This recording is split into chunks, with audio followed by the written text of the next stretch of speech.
안녕하세요. 오늘 저희가 좀 깊이 들여다볼 주제는요. 바로 한국 자영업자분들의 부채 문제입니다. 이게 지금 상당히 심각한 수준이라고 하는데요. 저희가 오늘 참고할 자료는 자영업자 대출 위기, 플랫폼 수수료 혁신이 해봄이라는 제목의 발췌문입니다. 이걸 토대로 현황이 어떤지, 또 원인은 뭔지, 그리고 어떤 해법이 제시되고 있는지 한번 파헤쳐 보겠습니다. 네, 여러분께서 이 문제를 좀 다각도로 이해하시는 데 도움이 되었으면 하는 바람입니다. 이게요, 시작부터 숫자가 좀 예사롭지가 않습니다. 자영업자 대출 총액, 이게 1,067조 원을 넘어섰다고 해요.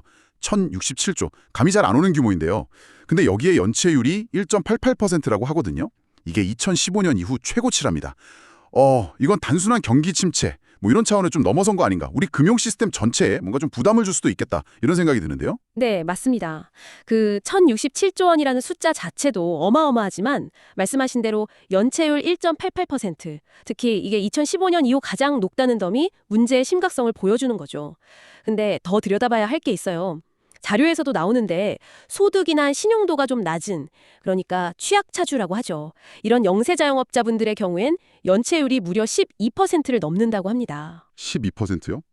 평균이 1.88%인데. 와, 그럼 거의 6배가 넘는 거네요. 네, 그렇습니다. 그러니까 10명 중 1명 이상이 지금 빌린 돈을 제때 못 갚고 있다는 얘기가 되는 거죠.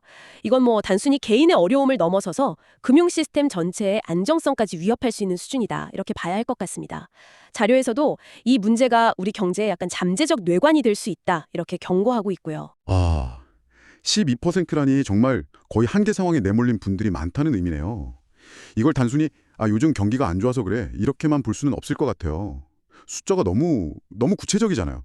자료에서도 이게 그냥 경기 순환 문제가 아니라 좀 더 구조적인 문제가 있다고 보는 것 같던데요. 네, 맞습니다. 특히 그 원인 중 하나로 플랫폼 수수료 문제를 딱 짚어서 이야기하고 있죠. 네, 바로 그 부분인데요. 물론 뭐 코로나 팬데믹도 있었고 고금리 상황도 있고 여러 외부 충격이 있었던 건 사실이지만 이 자료는 특히 배달 플랫폼 수수료 이게 매출의 30%를 넘는 수준으로 너무 높아서 이게 지속적으로 소상공인 이익을 깎아먹었다. 이렇게 분석하거든요. 네, 그러니까 매출은 줄어드는데 수수료 같은 비용은 계속 나가니까요. 이 구조적인 악순환을 명확히 지적하고 있는 겁니다. 소상공인들이 수익을 내기가 점점 어려워지는 구조 속에서 뭐 생존을 위해선 결국 대출을 늘릴 수밖에 없었다는 거죠. 그 결과가 지금 우리가 보는 1,000조 원 넘는 부채 위기, 그리고 높은 연체율로 나타났다는 진단입니다. 매출의 30% 이상이 수수료라. 이게 사실 예를 들어 10,000원짜리 음식을 팔면 3,000원 넘게 그냥 수수료로 나간다는 거잖아요. 그렇죠. 여기에 임대료 내고 인건비 주고 재료비 빼고 나면 진짜 남는 게 거의 없거나 오히려 마이너스일 수도 있겠네요. 이런 상황에서 뭐 매출이 조금이라도 줄거나 다른 비용이 늘면 바로 적자 전환이 쉬울 테고요. 보는 거죠. 특히 배달 의존도가 높은 음식점 같은 업종은 이게 더 심각했을 거고요. 뭐 팬데믹 때는 어쩔 수 없이 배달에 의존했지만 엔데믹이 됐는데도 높은 수수료 구조는 그대로니까 수익성은 계속 나빠지는 거죠. 결국 이제 부족한 운영 자금이나 뭐 생활비 이런 걸 메꾸려고 대출을 받고 또 받고 이게 쌓여서 지금의 부채와 연체율로 이어진 거다. 이런 논리입니다. 그렇다면 이 자료의 주장은 명확하네요. 단순히 뭐 금리를 좀 낮춰준다거나 아니면 일시적으로 정부에서 자금을 좀 지원해주는 그런 방식으로는 이 문제를 근본적으로 풀기 어렵다는 거겠군요. 네, 정확합니다. 뭐 당장 급한 불은 끌 수 있겠지만 근본적인 해결책은 아니라는 거죠. 수익 구조 자체에 문제가 있는데 계속 빚내서 빚 막는 식으로는 악순환만 반복될 뿐이니까요. 그래서 자료는 이 빚의 굴레를 끊으려면 자영업자 스스로가 좀 지속 가능한 수익을 낼 수 있는 환경을 만들어야 한다. 그러려면 이 높은 수수료 구조부터 바꿔야 한다. 이렇게 강하게 주장하는 겁니다. 네, 그래서 이제 아주 구체적인 해결책을 제시하는데요. 이 부분이 저는 정말 흥미롭더라고요. 초소형 전기차 기반의 친환경 배달 시스템. 이걸 통해서 수수료 구조를 혁신하자. 심지어 이걸 거의 유일하고 실질적인 해결책이라고까지 표현하면서 강하게 밀어붙이는 느낌인데요. 핵심은 기존의 매출 대비 30% 이렇게 받던 비율제 수수료를 없애고 배달 건당 정액 2,000원대로 확 낮추자는 거잖아요.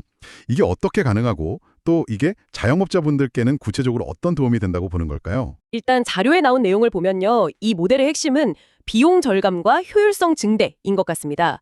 초소형 전기차, 이게 기존 오토바이보다 뭐 유지보수 비용이나 연료비, 그러니까 전기료가 훨씬 싸다는 장점이 있고요. 또 친환경적이기도 하고요.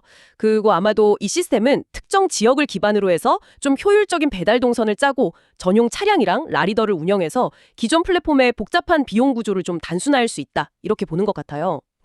그러니까 중간 단계를 줄이고 좀 더 직접적으로 연결해서 비용을 낮춘다. 네, 그런 개념으로 보입니다.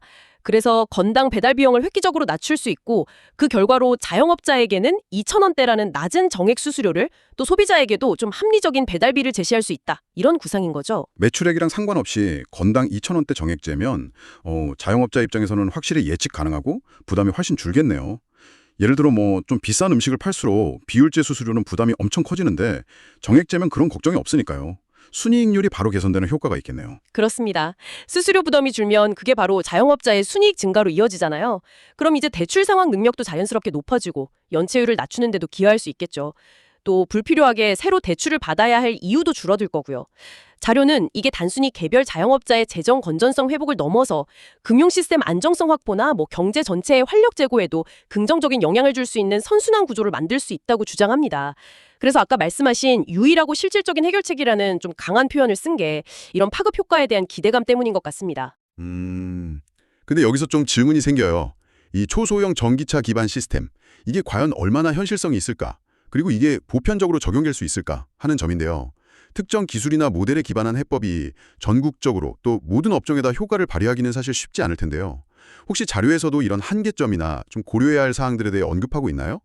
그게 아주 좋은 지적이십니다. 솔직히 이 자료 자체는 이 해결책의 긍정적인 면, 그리고 이게 왜 필요한지에 대해서 좀 강하게 부각하는 데 초점을 맞추고 있는 것 같아요. 하지만 우리가 이 논의를 좀 더 깊게 하려면 말씀하신 그 현실적인 적용 가능성, 그리고 잠재적인 한계점들을 반드시 짚어봐야 합니다. 예를 들면 그럼 초기 인프라 구축 비용은 누가 될 것인가? 또 모든 지역에서 이 시스템이 효율적으로 돌아갈 수 있을까? 도서 산간 지역이나 아니면 교통이 아주 복잡한 도심 지역은 어떨까? 이런 문제들이 있죠. 그리고 기존 배달 플랫폼이나 라이더분들과의 관계는 또 어떻게 설정할 거냐? 이런 현실적인 문제들이 사실 산적해 있습니다. 그렇죠. 그리고 또 하나가 이 자료가 플랫폼 수수료 문제에 굉장히 집중하고 있지만 사실 자영업자분들의 어려움이 이것 때문만은 아니잖아요. 높은 임대료 문제도 있고 계속 오르는 인건비, 원자재 가격 상승, 또 소비 심리 위축 이런 복합적인 요인들이 다 얽혀 있을 텐데요. 수수료 문제가 해결된다고 해서 이 모든 어려움이 갑자기 다 사라지지는 않을 것 같거든요. 맞습니다. 이 자료가 플랫폼 수수료라는 특정 변수에 집중해서 아주 명확한 해결책을 제시하는 것, 그 자체는 물론 의미가 큽니다. 하지만 자영업자가 처한 현실은 훨씬 더 다층적이고 복잡하죠. 예를 들면 상권 자체가 예전 같지 않다거나 아니면 비슷한 업종끼리 너무 경쟁이 심하다거나 하는 문제도 무시할 수 없고요. 따라서 자료에서 나온 이 수수료 혁신 방안은 분명히 중요한 해결의 실마리가 될 수는 있겠지만 이게 모든 문제를 해결하는 만병통치약이라고 보기는 어려울 겁니다. 다른 구조적인 문제들에 대한 고민과 해결 노력도 반드시 같이 가야 할 필요가 있는 거죠. 어쩌면 이 자료는 수수료 문제 해결이 시급하다는 걸 강조하면서 동시에 이게 더 큰 변화의 시작점이 되어야 한다는 걸 암시하는 것일 수도 있고요. 그렇다면 이 자료는 단순히 어떤 비즈니스 모델 하나를 제안하는 걸 넘어서 자영업자 문제 해결을 위한 어떤 사회적인 또 정책적인 논의를 좀 촉발하려는 의도도 담고 있다. 이렇게 볼 수도 있겠네요. 자료에서 국가적 과제라는 표현까지 쓰면서 정부와 지자체의 역할을 강조하는 것도 같은 맥락으로 이해할 수 있겠고요. 구체적으로 어떤 정책 지원이나 결단을 요구하고 있는 건가요? 자료에서 이런 정책 저런 정책을 펴라 이렇게 딱 명시적으로는 나열하고 있지는 않습니다. 그보다는 이 문제의 심각성을 좀 제대로 인식하고 과감한 정책적 결단과 지원이 필요하다. 이 점을 강조하고 있어요.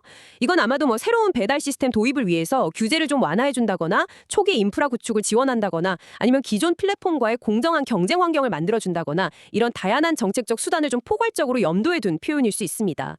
핵심은 이 문제가 개별 자영업자나 특정 기업의 노력만으로는 풀기 어려운 우리 사회 전체가 함께 풀어야 할 구조적인 문제라는 점을 강조하고 정부와 지자체가 좀 책임감을 가지고 적극적으로 나서야 한다. 이런 메시지를 전달하는 데 있는 것 같습니다. 네, 그럼 오늘 이야기를 좀 정리해 보겠습니다. 저희가 살펴본 장려는 1,067조 원이라는 엄청난 규모의 자영업자 부채와 심각한 연체율의 배경에 고착화된 높은 플랫폼 수수료 구조가 중요한 원인 중 하나라고 지목했습니다. 그리고 그 해결책으로 초소형 전기차를 기반으로 한 정액제 배달 시스템이라는 상당히 구체적인 대안을 제시했고요. 이것이 단순한 비용 절감을 넘어서 자영업자의 수익 구조를 근본적으로 개선하고 나아가 금융 안정에도 기여할 수 있다고 주장하고 있습니다. 네, 맞습니다. 이 자료는 특히 그 매출 대비 비율제 수수료가 아니라 건당 정액제모의 전환이 핵심적인 혁신이라고 강조하고 있죠. 하지만 동시에 저희가 이야기 나눈 것처럼 이 해결책이 가진 잠재력과 함께 또 현실적인 적용 가능성 그리고 자영업자가 겪고 있는 다른 복합적인 어려움들 임대료나 인건비, 소비 위축 같은 문제들도 함께 고려해야 한다는 점을 짚어봤습니다. 자료가 제시한 손누성이 상당히 강력한 메시지를 던지는 건 분명하지만 이게 전체 그림의 일부일 수 있다는 점을 인지하는 게 중요하겠습니다. 네, 오늘 논의를 통해서 자영업자 부채 문제의 그 심각성 그리고 그 배경에 있는 구조적 요인들, 또 혁신적인 해결책의 가능성까지 여러 각도에서 살펴볼 수 있었습니다. 자료에서 제시된 해법이 상당히 흥미로우면서도 동시에 또 여러 현실적인 질문들을 남기는 것 같네요. 네, 그래서 마지막으로 여러분께 이런 질문을 한번 던져보고 싶습니다. 오늘 저희가 다룬 이 플랫폼 수수료 문제 외에요. 혹시 우리가 일상에서 소비하고 경험하는 다른 분야에서도 비슷한 종류의 어떤 구조적인 비효율성이나 불균형 같은 게 존재하지는 않을까요? 예를 들면 너무 복잡한 유통구조 때문에 정작 생산자와 소비자 모두 손해를 보고 있는 경우는 없는지, 아니면 특정 기술이나 서비스의 독점이 오히려 혁신을 가로막고 사용자에게 비용 부담을 가중시키는 그런 사례는 없는지 한번 주변을 둘러보시는 것도 좋겠습니다. 오늘 다룬 이 자영업자 문제의 이면에는 어쩌면 우리 사회 곳곳에 숨어있는 더 보편적인 어떤 문제의 단초가 숨겨져 있을지도 모릅니다.